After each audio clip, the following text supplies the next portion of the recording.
योगी आदित्यनाथ देश के एक राज्य के मुख्यमंत्री हैं और वो अपना हर बयान एक मुख्यमंत्री की हैसियत से ही देते हैं, लेकिन उनके बयानों पर देश भर की विपक्षी पार्टियां अपनी अपनी प्रतिक्रियाएं देती हैं। आखिर योगी आदित्यनाथ को लेकर विपक्ष इतना एक्टिव क्यों रहता है? क्यों उनका हर बयान राष्ट्रीय राजनीति में बहस का मुद्दा बन जाता है?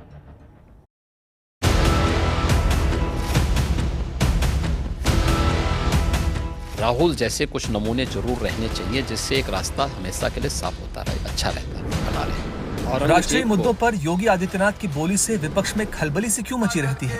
क्यों उत्तर प्रदेश में दिया गया उनका एक बयान देश की राजनीति में भूकंप ला देता है? और क्यों योगी आदित्यनाथ लगातार विपक्ष के निशाने पर रहते हैं? वो एक साधु के बेस में रहते हैं, लेकिन अच्छे पॉलिटिशियंस बन गए हैं, चीफ मिनिस्टर भी बने हैं, गेरुआ कपड़े पहनते हैं और सर पे बाल भी नहीं रखते। पार्टी भेदभाव बढ़ाती है, खाई पैदा करना चाहती है, लोगों को डराना चाहती है, नफरत पैदा करना चाहती है। एक मोर्चे पर योगी रहते हैं और दूसरी तरफ पूरा विपक्ष। दोनों तरफ से लगातार जुबानी जंग जारी रहती है। योगी आदित्यनाथ भी बहस की लंबी लिस्ट में जो मुद्दे जोड़ते चले जा रहे हैं, उसने विपक्षी खेमे में हलचल मचा रखी है। आक्रांताओं का महिमा मंडन, हिंदू मुसलमान विवाद, दंगाइयों पर कड़ा एक्शन, संभल के तीर्थ स्थल, राहुल गांधी की राजनीति, समाजवादी पार्टी की राजनीति, यूपी का लॉ एंड ऑर्डर, सनातन धर्म और हिंदुत्व। एक लंबे समय तक उन लोगों के लिए भी स्मरणीय होगा और उनके पास पश्चाताप के अलावा दूसरा चारा नहीं होगा। ऐसे ही तमाम मुद्दों को हथियार बनाकर सीएम योगी विपक्ष पर हमलावर हैं। विपक्ष उनके इन तेवरों को लेकर संविधान और लोकतंत्र का हवाला देते हुए पलटवार करने में जुटा है। भारत की राजनीति में भारतीय जनता पार्टी के लिए राहुल जैसे कुछ नमूने जरूर रहने चाहिए, जिससे एक रास्ता हमेशा के लिए साफ होता रहे, अच्छा रहता है, बना रहे। सबसे बड़ा नमूना आप देखेंगे तो योगी हैं। योगी से बड़ा नमूना कोई है क्या? केवल और केवल झूठ बोलना और बार बार झूठ बोलना और जनता के बीच में आज केवल और केवल हिंदू और मुसलमान, कभी बाबर की बात करेंगे, कभी औरंगजेब की बात करेंगे, कभी संभल की बात करेंगे, कभी बहराइच की बात करेंगे। उनका दर्शन जो है ना, बहुत संकुचित और संकीर्ण है, जानकारी है नहीं, संविधान के मर्म से उनको कोई मतलब नहीं है। दो चार शब्द आते हैं, बुलडोजर, जालीदार, फलाना चिलाना। जाहिर तौर पर ये लोकतंत्र के लिए भी चिंता का विषय है कि ऐसे लोग ओहदेदार बने बैठे। उत्तर प्रदेश में हिंदू मुस्लिम सुरक्षित होने पर योगी आदित्यनाथ का बयान विपक्षी पार्टियों को रास नहीं आता। विपक्ष तुरंत इसको लेकर योगी आदित्यनाथ को निशाने पर लेता है। अनफॉर्चुनेट है कि ऐसे लीडर लोगों का प्रतिनिधित्व कर रहे हैं। आज जरूरत है हमें एडवांस जाने की, आगे बढ़ने की। एक तरफ सुनीता विलियम ऊपर से स्पेस से आ रही है और दूसरी तरफ नीचे हम लोगों को 100 साल पीछे लेके जा रहे हैं। मुसलमान इतना ज्यादा सुरक्षित है हमारे यहाँ बिल्कुल के संभल के अंदर 5-5 लोगों की जान ले ली गई है और प्रदेश के अंदर कई बार मॉब लिंचिंग हो चुकी है, तो सुरक्षित है हमारे यहाँ मुसलमान। हम कब मना कर रहे हैं? धमकी भरी भाषा है, कोर्ट का इंतजार करें, उनके लिए बेहतर है, देश के लिए बेहतर है। जो भी कोर्ट का फैसला आएगा सब स्वीकार करेंगे, धमकी भरी भाषा देना बंद करें। समाजवादी पार्टी के मुखिया अखिलेश यादव योगी की बोली का विश्लेषण अपनी तरह से करने में लगे हैं और वो विदाई की बेला का अनुमान लगा रहे हैं। ये जो विदाई की भाषा है ना, ये विदाई का समय है। हमारे मुख्यमंत्री जी ये बताएं, उनकी कुर्सी सुरक्षित है कि नहीं है? कहीं ऐसा तो नहीं कि हिंदू मुसलमान की जो अब सुरक्षा की भावना जाग रही है, कहीं ऐसा तो नहीं कि उनकी कुर्सी डगमगा रही हो? याद होगा जब उन्होंने एक बार योग किया था, कैसे एक टांग पे डगमगा रहे थे। कहीं ऐसा तो नहीं कि उनकी कुर्सी डगमगा रही हो, इसलिए वो कह रहे हो कि हमारे सब भाईचारा बहुत अच्छा है।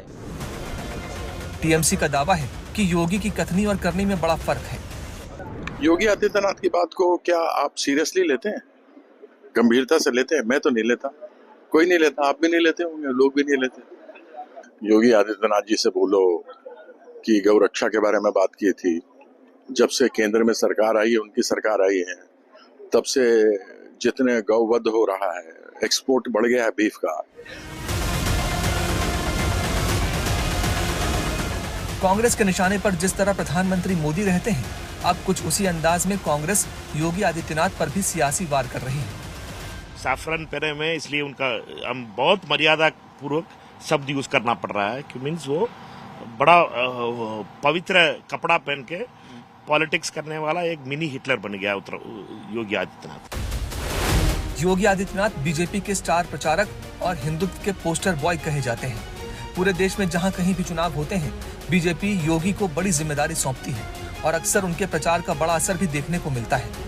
यही वजह है कि वो सिर्फ उत्तर प्रदेश नहीं, बल्कि पश्चिम बंगाल, बिहार, कर्नाटक, तमिलनाडु यानी जहां जहां विपक्षी दलों की सरकारें हैं, वहां वहां योगी आदित्यनाथ निशाने पर रहते हैं।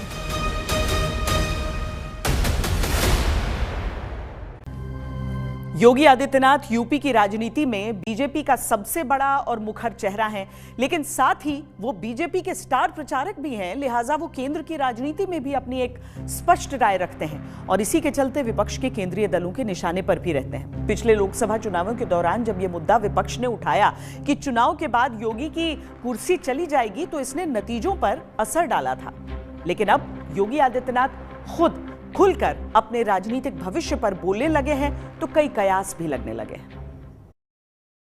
मैं एक योगी हूं और योगी के रूप में ही काम करना चाहता हूं। भारत माता के एक सेवक के रूप में उत्तर प्रदेश की जनता की जिम्मेदारी मुझे दी गई है, उसी के रूप में अपना काम कर रहा हूं।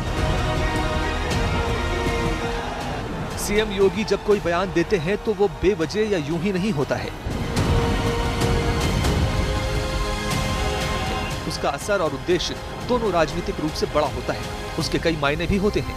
योगी आदित्यनाथ के सामने जब ये सवाल आया कि क्या वो नरेंद्र मोदी के उत्तराधिकारी के तौर पर खुद को देखते हैं, तो जवाब एकदम मोदी स्टाइल में आया।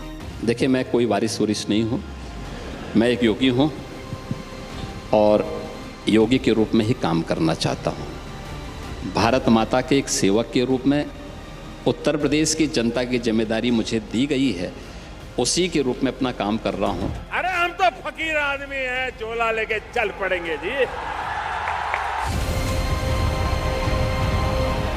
दरअसल योगी आदित्यनाथ को अक्सर प्रधानमंत्री मोदी के संभावित उत्तराधिकारी के रूप में माना जाता है। नरेंद्र मोदी ने गुजरात के मुख्यमंत्री के तौर पर 3 कार्यकाल पूरे करने के बाद 2014 में प्रधानमंत्री पद संभाला और अब योगी आदित्यनाथ 2027 में अगर चुनाव जीतते हैं तो उनके पास तीसरी बार मुख्यमंत्री बनने का मौका होगा।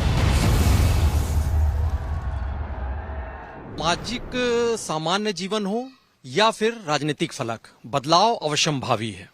पीएम मोदी आज के दौर में भले ही कितने प्रभावशाली ताकतवर क्यों ना हो, लेकिन वक्त बीतेगा तो उनका उत्तराधिकारी भी तय होगा और उनका विकल्प कौन होगा, बीजेपी में इसे लेकर मंथन जरूर हो रहा होगा। जहां तक बात सीएम योगी आदित्यनाथ की है, तो वो भले खुद को इस रेस से बाहर मानते हों, खारिज करते हों इस बात को, लेकिन बीजेपी में एक बड़ा धड़ा उन्हें भविष्य के पीएम के तौर पर भी देखता है। खुद केंद्रीय मंत्री अमित शाह कुछ साल पहले कह चुके हैं कि सीएम योगी को भविष्य के प्रधानमंत्री के तौर पर देखना स्वाभाविक है। हालांकि दिल्ली और लखनऊ के बीच संबंधों को लेकर तमाम अटकलें भी लगती हैं। अखिलेश यादव इस मुद्दे पर बार बार बयान देते रहते हैं। हमारे मुख्यमंत्री जी ये बताएं, उनकी कुर्सी सुरक्षित है कि नहीं है। इस तरह की चर्चाएं राजनीति में एक मुद्दा खड़ा तो करती हैं, लेकिन योगी आदित्यनाथ इन्हें सिरे से खारिज कर देते हैं। मैं तो एक योगी हूं, मेरा एक क्वेश्चन किसी से खराब क्यों होगा। प्रधानमंत्री जी हमारे नेता हैं, अपने राष्ट्रीय अध्यक्ष जी या राष्ट्रीय नेतृत्व का सम्मान करना मेरा धर्म है और वह हम लोग पूरी प्रतिबद्धता के साथ करते हैं।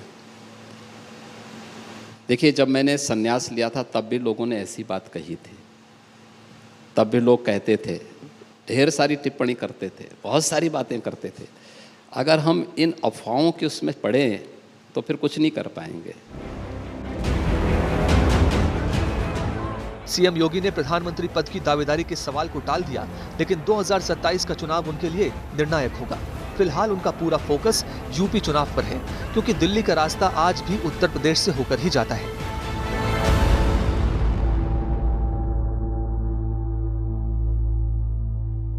यूपी विधानसभा चुनाव में लगभग 2 साल का समय बाकी है, लेकिन सियासी माहौल अभी मार्च में ही मई जून जैसी प्रचंड गर्मी का एहसास करा रहा है।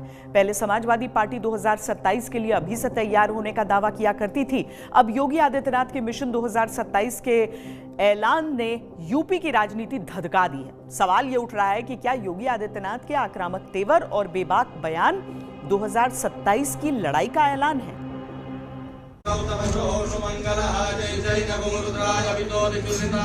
आस्था के सवाल पर अडिग, धर्म के मामलों पर सख्त, कानून के मुद्दे पर आक्रामक। जो उन दंगाइयों के सामने घुटने टेक करके नाक रगड़ते हैं, उनको घुटनों के बल चलने के लिए हम मजबूर कर लेते हैं। हिंदुत्व के मसले पर हुंकार। क्या सारी कवायदें 2027 के चुनावों के लिए हैं? जो लाल टोपी है ना, रेड अलर्ट है।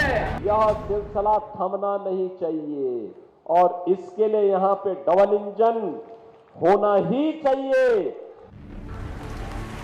अभी हाल ही में योगी आदित्यनाथ ने अपनी सरकार के 8 साल पूरा होने पर सेवा, सुरक्षा और सुशासन की बात तो की, लेकिन विपक्ष को लेकर कोई बयान नहीं दिया। ये उनकी उस शैली से उलट था जिसके लिए वो जाने जाते हैं। डबल इंजन सरकार ने विकास का, सुरक्षा का और सुशासन का एक मॉडल दिया है। ये मॉडल चाहे वह इंफ्रास्ट्रक्चर डेवलपमेंट का हो, आम जनमानस को गरीब कल्याणकारी योजनाओं के माध्यम से शासन के वेलफेयर स्कीम के साथ जोड़ने का हो, या फिर बिना भेदभाव के गांव के लिए, गरीब के लिए, किसान के लिए, नौजवान के लिए, महिलाओं के लिए, समाज के प्रत्येक तबके के लिए शासन की योजनाओं को पहुंचाने का कार्य रहा हो। पूरी प्रतिबद्ध तरीके से इन कार्यक्रमों को आगे बढ़ाया है। देश की दूसरी 8 साल के कामकाज का लेखा जोखा गिनाते समय विपक्ष पर योगी आदित्यनाथ का एक भी वार न होना ये दर्शाता है कि बीजेपी अपनी रणनीति का विस्तार कर रही है। दूसरी तरफ समाजवादी पार्टी को पीडीए पर भरोसा है और बीजेपी के 2027 की तैयारियों के सामने वो पीडीए पर दांव चलने का दावा कर रही है। आप संदेश दीजिए 2027 में कि इंडिया गठबंधन और पीडीए की रणनीति चुनाव जीत करके सरकार बनाने जा रही है 2027 में। ये घबराए हुए लोग हैं बीजेपी के लोग, क्योंकि जब से ये चुनाव हारे हैं तब से इनकी भाषा बदल गई है, व्यवहार बदल गया है। पहले तो डरे हुए थे, लेकिन इधर जब मैं उनको सुनता हूं तो मुझे लगता है कि थोड़े हिले हुए भी दिखाई देते हैं। तैयारियां दोनों तरफ से हैं। 2027 की जंग का मैदान सजने लगा है।